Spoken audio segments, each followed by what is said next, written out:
jeigu ne su jais ir ne pagal juos, tai viskas, tu esi priešas, nes jie vieninteliai yra patriotai, jie vieninteliai myli tėvynę.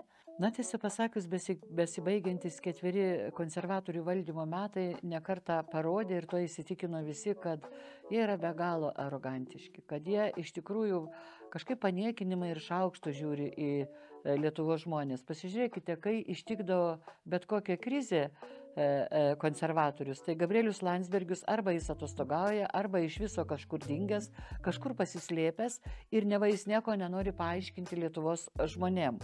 Kai premjerė Šimonytė kartu su Gabrieliu Landsbergiu ištikus krizei pradėjo grasinti, kad jeigu nebus taip, kaip jie nori, jie iš karto po NATO samito atsistatydina. Įsivaizduojat, norėdami sukelti krizę valstybėje.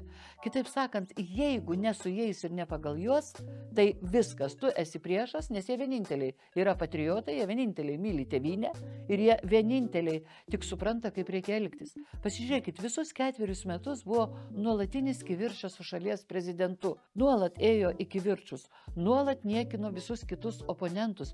Netgi koalicijos partneriai liberalai sakė, kad su jais nesitariama ir nesikalbama.